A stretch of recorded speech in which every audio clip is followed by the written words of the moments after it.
In the name of Allah, is most beneficent and most merciful. Dear Sir, Assalamu alaikum. I'm the member of Group 2. My name is Ahmed Raza, roll number 52. My topic is about memory.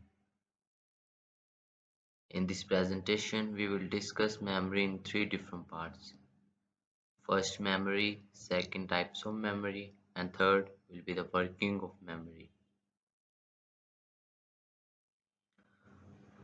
First of all, we will learn about the introduction of a memory. To run a computer system, there is a requirement of computer memory. Computer memory is one of the most important component of computer system. Therefore, it is necessary to have basic knowledge about what a computer memory is and how many types of computer memory are there. किसी भी computer system को चलाने के लिए computer memory बहुत ही ज़रूरी है. Computer system के लिए कंप्यूटर मेमोरी बहुत ही इम्पोर्टेंट कंपोनेंट है. इसलिए ये बहुत ज़रूरी है कि हमें कंप्यूटर मेमोरी के बारे में पता होना चाहिए और इसकी मेमोरी की टाइप्स के बारे में भी हमें पता होना चाहिए. सो इसलिए here I will briefly explain about a computer memory and also describe what are all types of computer memory used in computer system. So let's start with the definition first. What is computer memory? Memory is an essential part of the computer system because a computer cannot process any task without it. Memory is used to store data and instructions for performing specific tasks on the computer. The computer memory is typically a storage space that is capable of storing and fetching data. Memory किसी भी computer system के लिए एक बहुत ही ख़ास part होता है क्योंकि इसके बगैर कंप्यूटर कोई भी टास्क प्रोसेस नहीं कर सकता. मेमोरी किसी डाटा को स्टोर करने के लिए और ये कंप्यूटर सिस्टम को इंस्ट्रक्शंस देता है कोई स्पेसिफिक टास्क परफॉर्म करने के लिए.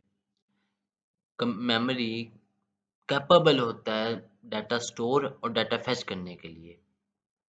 Memory is a set of several memory cells known as the building blocks of memory. Each memory cell has a unique index number or identification number known as the unique address of that specific memory cell. The CPU is responsible for selecting memory cells to read or write data. Memory cells के मजमूए को हम memory कहते हैं और उस set को हम building blocks of memory कहते हैं.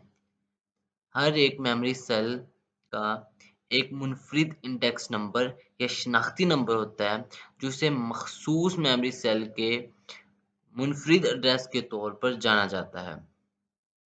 The CPU is responsible for selecting memory cells or read or write data. Data को पढ़ने या लिखने के लिए मेमोरी सेल्स का इंतखाब करने के लिए CPU जिम्मेदार होता है. The performance of the computer system depends on the memory and CPU. CPU cannot store programs or a large set of data permanently. They are only capable of storing basic instructions required to operate the computer. Therefore, it is mandatory to have the memory to run a computer system properly. किसी भी computer system की performance memory और उसके CPU पे depend करती है. CPU कोई भी प्रोग्राम, कोई भी बड़ा data, large set of data हमेशा के लिए उसको सेव नहीं कर सकता है अपने अंदर. वो सिर्फ एक बेसिक कंप्यूटर को ऑपरेट करने के लिए बेसिक इंस्ट्रक्शंस रखता है. इसलिए एक कंप्यूटर सिस्टम के लिए मेमोरी का होना बहुत ही लाजमी है. The system of combined memories working together is called the memory hierarchy and it can be represented as a pyramid. मिलकर काम करने वाले मुश्तरका मेमोरी के निज़ाम को हम मेमोरी हायरार्की कहते हैं और इसको हम पिरामिड की शक्ल में भी रिप्रेजेंट कर सकते हैं. Next, types of memory. There are two types of computer memory: internal memory and external memory. Internal memory. Internal memory usually refers to the chips or modules that are directly connected to the motherboard. Internal memory से मुराद आमतौर पर वो chips और module होते हैं जो बराह रास्त motherboard के साथ मुंसलिक होते हैं। The following are the available internal memories used in the computer system: RAM and ROM.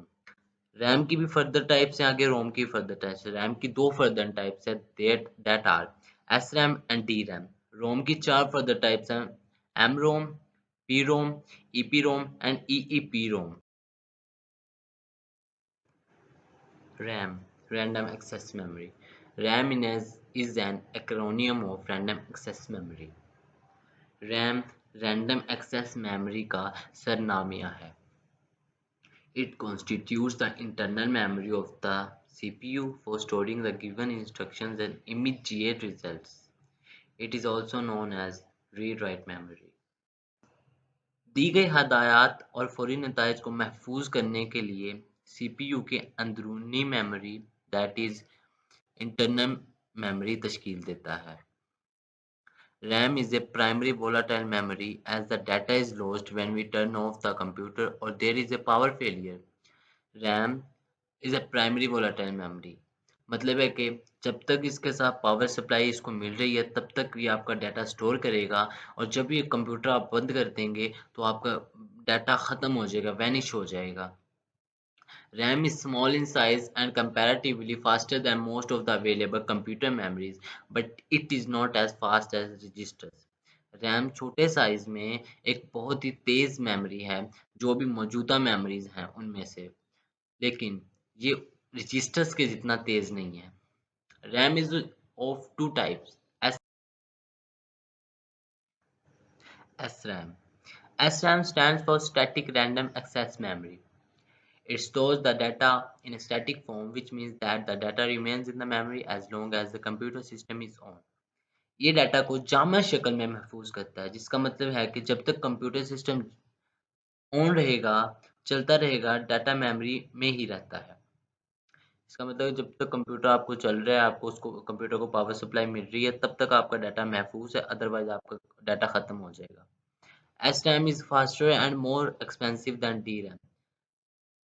SRAM DRAM से फास्टर भी है और महंगा भी है। It uses a matrix of 6 transistors and no capacitors as the prevent leakage, hence there is no requirement to refresh SRAM again and again. इसमें 6 transistors की matrix इस्तेमाल की गई है और कोई कैपेसिटर नहीं है, क्योंकि ट्रांजिस्टर को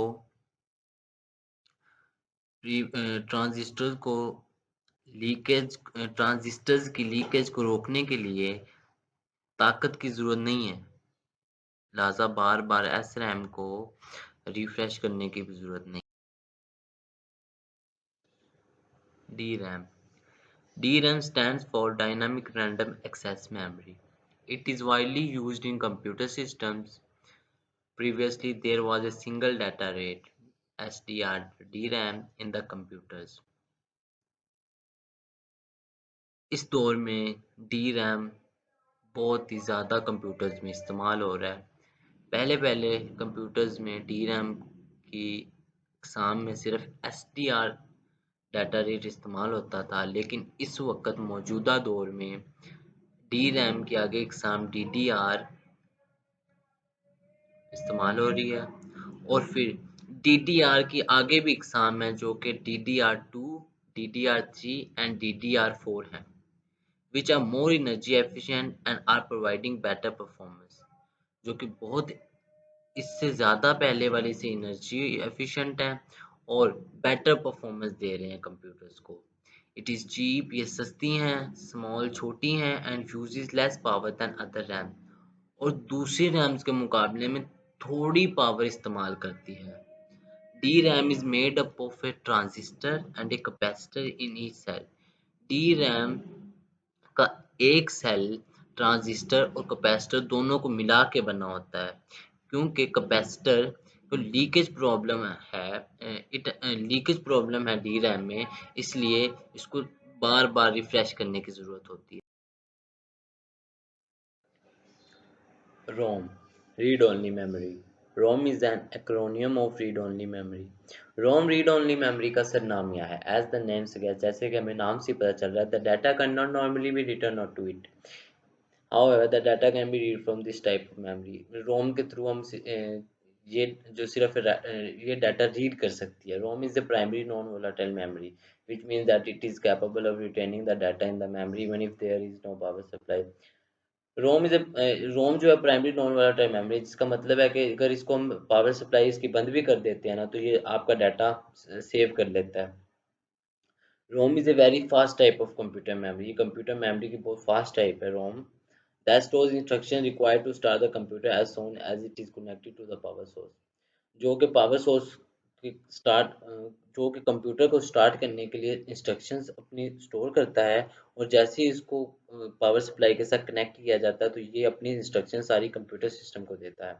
when computer is connected to the power, जब इस कंप्यूटर को किसी पावर सप्लाई के साथ कनेक्ट किया जाता है, the CPU starts reading the instruction as stored in ROM. जो सीपीयू है वो रोम में स्टोर्ड इंस्ट्रक्शंस को रीड करना शुरू कर देता है। It does not require support from drivers और any other complex software to load the necessary parts of the operating system in the memory. इसको किसी भी जो अदर कॉम्प्लेक्स सॉफ्टवेयर की जरूरत नहीं होती इंस्ट्रक्शंस को रीड करने के लिए। After that the computer system boots up and becomes ready to be used. इसके बाद जब वो इंस्ट्रक्शन सीपीयू रोम से रीड कर लेता है, तो तब उसके बाद अपना कंप्यूटर बूट अप हो जाता है, स्टार्ट हो जाता है, अपना स्टार्टिंग प्रोसेस स्टार्ट कर देता है। ROM can be further divided into the following sub categories: M ROM, EP ROM, EP ROM और P. M ROM, mask read only memory. MROM stands for mask read only memory. MROM is a type of memory whose contents are pre-programmed with specific functional data by the integrated circuit manufacturer. MROM रोम की वो type है जिसको बनाते वक्त उसका manufacturer मतलब बनाने वाला उसमें उसी वक्त ही कंटेंट लिख देता है, और वो जब चाहे उसको एडिट कर सकता है, उसको अपडेट कर सकता है। लेकिन हम बीइंग ए यूज़र सिर्फ पढ़ सकते हैं, लेकिन कोई भी उसमें मॉडिफिकेशन कोई भी चेंजिंग नहीं कर सकते। PROM. PROM stands for Programmable Read-Only Memory. As the name suggests, these types of memory are programmable, which means that they can be coded or programmed by the user. जैसा कि हमें नाम से जाहिर है, इस तरह की मेमोरी प्रोग्रामेबल होती है, जिसका मतलब है कि यूजर इसमें कोडिंग करता है। PROM is manufactured as a blank memory. PROM as a blank memory बनाता है manufacturer. The user purchases a blank PROM and enters the set of programs or codes using a PROM programmer. जो user होता है वो blank memory purchase करता है और उसमें कोडिंग करता है पी रोम प्रोग्रामर के थ्रू। द डाटा और instructions can not be changed और erased once they are written. जो डाटा वो यूजर उसमें लिख देता है वो दोबारा इरेज या चेंज नहीं हो सकता। EPROM. EPROM stands for Erasable Programmable Read-Only Memory. It is an upgraded version of PROM. EPROM PROM का upgraded version है. Unlike PROM, EPROM allows users to erase the stored data as well as rewrite the data. The data stored in EPROM can be erased by passing ultraviolet light for a particular length of time using an EPROM eraser. पी-रोम के बरक्स ईपीरोम हमें ये advantage provide करता है कि अगर हम ईपीरोम में store data को रिमूव करना चाहें या डाटा में चेंजिंग करना चाहें, तो ईपीरोम इरेजर की हेल्प से अल्ट्रावायलेट लाइट को पार्टिकुलर टाइम पीरियड के लिए पास करके डाटा इरेज कर सकते हैं और देन इजीली रीराइट कर सकते हैं। EEPROM. EEPROM stands for Electrically Erasable Programmable Read-Only Memory. As the name suggests, जैसा कि हमें नाम से जाहिर है, this type of memory is programmed and erased electrically. इस तरह की मेमोरी प्रोग्राम्ड और इरेज्ड इलेक्ट्रिकली होती है। Both programming and erasing of data takes around 4 to 10 milliseconds. Data की प्रोग्रामिंग या इरेजिंग करने के लिए ये तकरीबन 4 से 10 मिलीसेकंड लेता है। EEPROM can be erased and reprogrammed for around 10,000 times. EEPROM can be erased one byte at a time rather than erasing the entire memory at once. Therefore, the entire process is flexible but slow. EEPROM को हम reprogram तक EEPROM को हम reprogram तकरीबन 10,000 बार कर सकते हैं, जो कि इसकी कैपेबिलिटी है। EEPROM एक बार में एक बार रिमूव करता है instead of working on entire memory. इस वजह से EEPROM फ्लेक्सिबल तो है, लेकिन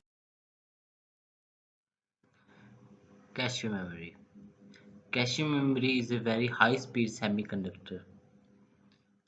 कैशे मेमोरी एक इंतहाई तेज रफ्तार सेमीकंडक्टर है that is used to store instances of programs and data frequently accessed by the CPU, जो CPU के जरिए कसरत से हासिल करदा प्रोग्रामों और आदाद शुमार को महफूज करने के लिए इस्तेमाल होती है। It provides a faster data storage and access to the CPU.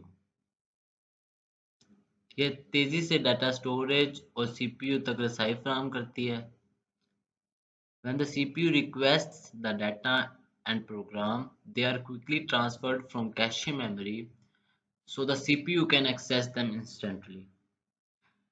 जब CPU अदाद-ओ-शुमार और प्रोग्रामों की दरख्वास्त करता है, तो फौरी तौर पर कैश मेमोरी से मुंतकिल हो जाते हैं, लिहाजा CPU इन तक फौरन तौर पर रसाई हासिल कर सकता है। CPU does not require accessing the primary memory or the hard disk to fetch the data. Cache memory generally lies in between CPU and the primary memory RAM, and it acts as a buffer between CPU and RAM. Cache memory is costlier than the primary memory, however, it saves time and increases efficiency. CPU does not require accessing the primary memory or the hard disk to fetch the data. Data बाजियाफ्त करने के लिए CPU को बुनियादी memory या hard disk से रसाई की जरूरत नहीं है। Cache memory generally lies in between CPU and the primary memory RAM, and it acts as a buffer between CPU and RAM. Cache memory आमतौर पर CPU और प्राइमरी मेमोरी RAM के बीच में होता है और ये CPU और RAM के दरमियान बफर का काम करते हैं। Cache memory is costlier than the primary memory, however, it saves time and increases efficiency. Cache memory बुनियादी मेमोरी से ज़्यादा महंगा होता है, ताहम इससे वक़्त की बचत होती है और कारकर्दगी में इजाफा होता है। Types of cache memory: level 1 और रजिस्टर कैशे। लेवल 1 और level 1 cache memory is defined as the primary cache because it is a register in the computer microprocessor. Level 1 या लेवल 1 कैशे को प्राइमरी कैशे के तौर पर बयान किया गया है क्योंकि कंप्यूटर माइक्रोप्रोसेसर से रजिस्टर है। It is also called CPU cache और रजिस्टर कैशे। इसे CPU कैशे या रजिस्टर कैशे भी कहते हैं। Depending on the CPU, the size of the L1 cache may lie in between 2 KB to 64 KB. The cache controller initially checks for the instructions on the L1 cache when CPU requests for the information from memory. CPU पर इन्हिसार करते हुए L1 cache का size 2 KB से 64 KB के दरमियान रह सकता है। जब CPU मेमोरी से मालूमात के लिए रिक्वेस्ट दरख्वास्त करता है, तो इब्तदाई तौर पर कैशे कंट्रोलर L1 कैशे पर दी गई हदायत की जांच पड़ताल करता है। लेवल 2 और L2 कैशे। लेवल 2 और L2 cache is capable of storing more data as compared to the L1 cache. Level 2 cache level 1 cache के मुकाबले में ज़्यादा डाटा को स्टोर करने की सलाहियत रखता है, but it is not as fast as the L1 cache. लेकिन ये जितना फास्ट L1 कैशे है उतना फास्ट ये नहीं है। L2 cache can store around 64 GB to 2 MB cache. L2 cache 64 KB से 2 MB कैशे के इर्द गिर्द जखीरा कर सकते हैं। It is located on the CPU or between CPU and DRAM. ये CPU पर या CPU और DRAM के दरमियान वाक़ है। When the CPU does not receive the necessary instructions on the level 1 cache, it starts looking into the L2 cache. जब CPU को L1 कैशे पर ज़रूरी हदायत मौसूल नहीं होती हैं तो L2 कैशे में तलाश करना शुरू कर देते हैं। लेवल 3 और मेन मेमोरी कैशे, इसको हम L3 कैशे भी कह सकते हैं। लेवल 3 और L3 cache is an enhanced type of computer of memory available on the motherboard of the computer। Level 3 cache memory की एक बेहतर किस्म है जो कंप्यूटर के मदरबोर्ड पर दस्तयाब है। Level 3 cache is capable of storing more data compared to both L1 and L2। Level 3 cache level 1 cache और लेवल 2 कैशे दोनों के मुकाबले में ज़्यादा से ज़्यादा डाटा को स्टोर करने की सलाहियत रखता है, बट स्लोअर इन स्पीड। लेकिन ये इसकी स्पीड बहुत स्लो है, लेवल 1 कैशे से भी स्लो है और लेवल 2 कैशे से भी स्लो है। L3 cache is defined as an extra cache built into the motherboard between the CPU and the main memory to speed up in the entire processing operation। Level 3 cache को पूरे processing के अमल को तेज करने के लिए CPU और मरकजी memory के माबीन मदरबोर्ड में तामीर करदा एक इजाफी कैशे के तौर पर बयान किया गया है। In multi-core CPU systems, each core may have separate L1 and L2, but all cores share a common L3 level 3 cache। Her core में अलग-अलग लेवल 1 और लेवल 2 हो सकता है, लेकिन तमाम कोर मुश्तरका लेवल 3 में शरीक हैं। लेवल 3 कैशे जो आजकल प्रोसेसर के साथ इस्तेमाल हो रहे हैं, इसकी गुंजाइश 1 MB से लेकर 8 MB के लगभग है, जब रैम के मुकाबले में इसमें तकरीबन डबल दुगनी रफ्तार है। लेवल 4 और सेकेंडरी एम कैशे, लेवल 4 और L4 cache or secondary M cache is a part of an external memory which is not as fast as other types of cache memory। Level 4 cache external memory का एक part है जो कि बाकी जो 3 cache हैं उनके मुकाबले में तेज तो नहीं है, लेकिन ये उनसे ज़्यादा डाटा स्टोर कर सकता है, वो भी permanently. It is also known as hardware based cache और डिस्क कैशे। ये हार्डवेयर बेस्ड कैशे भी इसको कहा जाता है और डिस्क कैशे भी कहा जाता है, विच मीन्स जिसका मतलब है that the reserved portion on disk is used to store frequently. जिसका मतलब है कि डिस्क पर रखे हुए हिस्से को कसरत से हासिल शुदा डाटा या हदायत को स्टोर करने के इस्तेमाल किया जाता है।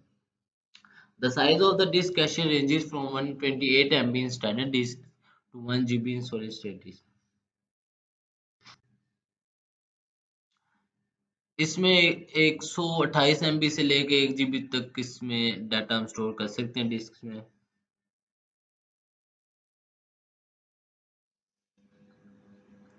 Virtual memory. Virtual memory is an area of secondary memory. For example, hard disk drive or solid state drive that is configured to act as if it were a part of the computer's RAM। The main benefit of using this method is that the programs can be larger than physical memory। Virtual memory एक secondary memory है। Secondary memory का एक ऐसा part है, एक ऐसा इलाका है, एक ऐसी जगह है जो काम करने के लिए तश्कील शुदा है, गोया ये कंप्यूटर की रैम का हिस्सा है। इस तरीक़ाकार को इस्तेमाल करने का सबसे बड़ा फ़ायदा ये है कि प्रोग्राम एक्सटर्नल मेमोरी से ज़्यादा हो सकता है, फिज़िकल मेमोरी से ज़्यादा हो सकता है। The first point about virtual memory is it allows us to add more physical memory by using a disk। That is ये हमें डिस्क का इस्तेमाल करके मज़ीद फिजिकल मेमोरी शामिल करने की इजाज़त देता है। मतलब इसकी एग्जांपल देते हैं, हम आपको आई क्लाउड का दे सकते हैं इसकी एग्जांपल, जिस तरह आईफ़ोन वगैरह में होता है आई cloud.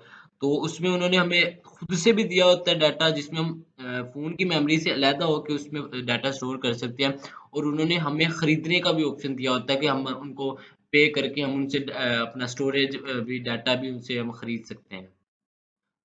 The second point is it allows us to add memory protection as each virtual address is translated to a physical address। ये हमें मेमोरी प्रोटेक्शन शामिल करने की इजाज़त देता है, क्योंकि हर एक वर्चुअल एड्रेस का फिजिकल जो एड्रेस होता है उस पर उसका ट्रांसलेट किया जाता है उसको, मतलब इसको ये भी कह सकते हैं physical sequential access memory. Sequential access memory को हम सैम भी कहते हैं। SAM is a class of data storage devices that read their data sequentially. SAM data storage devices की एक क्लास है जो अपनी डाटा को तरतीब से पढ़ती है। In other words, दूसरे लफ्जों में the system must search the storage device from the initial memory location or memory address until it finds the required data. दूसरे लफ्जों में हम इसको आसान लफ्जों में इसको ये भी कहेंगे कि निज़ाम को लाजमी तौर पर स्टोरेज डिवाइस को इनिशियल मेमोरी वाले मुकाम या मेमोरी एड्रेस में तलाश करना चाहिए जब तक कि इसको मतलूबा डाटा ना मिले। It is also known as serial access memory. इसको सीरियल एक्सेस मेमोरी का नाम भी देते हैं। This is in contrast to random access memory. ये रैम के बरक्स है। जो सिक्वेंशियल एक्सेस मेमोरी रैम के बरक्स है, where data can be accessed in any order, जहाँ किसी भी तरतीब में डाटा तक रसाई हासिल की जा सकती है। Drum memory is an example of sequential access memory. Drum memory sequential access memory की एक आसान मिसाल है। External memory. External memory is usually a kind of memory that is attached to the computer system separately. External memory is also known as secondary memory or auxiliary memory. External memory आमतौर पर एक किस्म की memory होती है जो computer system से अलग से जुड़ी होती है। इसको हम सेकेंडरी मेमोरी भी कहते हैं और ऑक्सिलरी मेमोरी भी कहते हैं। These are used to store the data permanently. ये डाटा को हमेशा के लिए स्टोर करने के लिए इस्तेमाल होती है। CPU does not directly access these types of memory.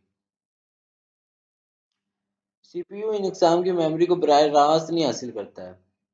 The data is first transferred the primary memory and then the CPU can access it. पहले डाटा को प्राइमरी मेमोरी में ट्रांसफर किया जाता है, फिर सीपीयू इसको एक्सेस करता है। This is because the secondary memory is not as fast as memory. यही वजह है कि सेकेंडरी मेमोरी प्राइमरी मेमोरी की तरफ फास्ट नहीं है। The following are the available external memories used in the computer system. The first is magnetic storage devices. Magnetic storage devices are coated with magnetic material. Magnetic devices magnetic material से ही बनी हुई होती है. The data is encoded on the magnetic material in the form of electric current. Data magnetic material पर electric form की form में encode किया हुआ आता है. Magnetic devices use magnetic fields to magnetize tiny individual sections of a metal spinning disk. Spinning disk को magnetise करने के लिए वो टीनी छोटे छोटे से सेक्शन बना लेते हैं। Each tiny magnetized section represents a binary 1 and each demagnetized section represents a binary 0. हर टीनी मैग्नेटाइज सेक्शन ए को रिप्रेजेंट करना है और डीमैग्नेटाइज सेक्शन 0 को रिप्रेजेंट करना है। These tiny sections can contain terabytes of data. ये छोटे छोटे सेक्शंस 1 टेराबाइट डाटा तक कंटेन कर सकते हैं। These devices are cheap, fast in performance, high in capacity and durable. ये आला सस्ते होते हैं और फास्ट होते हैं। इनकी परफॉर्मेंस बहुत तेज होती है और ये कैपेसिटी भी इनकी बहुत हाई होती है और ड्यूरेबल भी होते हैं, काफ़ी देर तक आपका साथ देते हैं। Hard disk drive, magnetic tape, and floppy disk are widely used magnetic storage devices. Some are the examples of magnetic storage devices. That is hard disk drive, magnetic tape, and floppy disk. The second is solid state storage devices. The rise of solid state storage.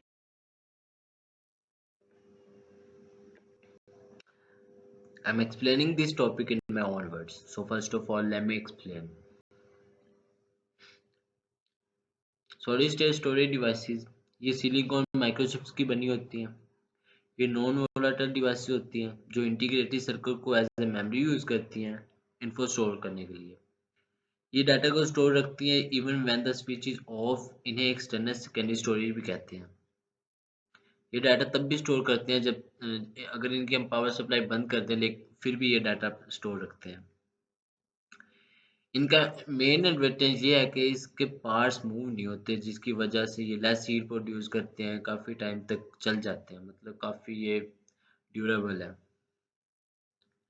ये devices traditional hard disk drive की निस्बत faster होते हैं because data electrically store होता है silicon chips में, जिनको हम सेल्स भी कहते हैं। बाइनरी डाटा को सेल में रखा जाता है, ट्रांजिस्टर को इलेक्ट्रिक करंट प्रोवाइड करके। रैम भी सेम यही टेक्निक यूज करता है। इसकी एग्जांपल है यूएसबी। बहुत सी मॉडर्न डिवाइसेस ये यूज करती हैं for better and efficient working. Optical storage devices. The data stored in optical storage devices can be read or write can with the help of the laser beam. These devices contain spinning discs made from metal and plastic. The surface of a spinning disc is scanned by a laser beam. The surface is divided into tracks, and each track contains several flat areas and hollows. The flat areas are called lands, whereas the hollows are called optical storage devices that can store a large amount of data. Optical storage device में laser beam की help से हम data read and right कर सकते हैं। इन device को spinning disc चाहिए होती है जो कि प्लास्टिक या मेटल की बनी हो। So after that let me tell you about its working and structure. So basically spinning disk के सरफेस को लेज़र बीम से स्कैन किया जाता है। सरफेस को फर्दर ट्रैक्स में डिवाइड किया होता है एंड हर ट्रैक पर सेवरल फ्लैट होलोज प्रेजेंट होते हैं। फ्लैट एरियाज को लैंड कहा जाता है एंड होलोज को optical storage devices. Okay, large amount of data store करते हैं। ऑप्टिकल स्टोरेज डिवाइसेस में सीडी रोम, डीवीडी रोम वगैरह शामिल हैं, जो कि एग्जांपल्स हैं ऑप्टिकल स्टोरेज डिवाइसेस की। That means CD ROM and DVD ROM are the examples of optical storage devices. Here are memory units which are used to measure and represent data.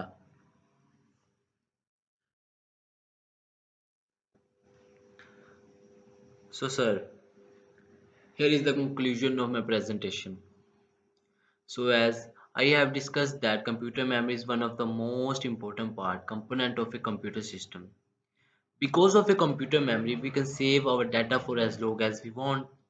Additionally, it's one of the most important factors for improving the overall speed of the computer system. Jazakallah.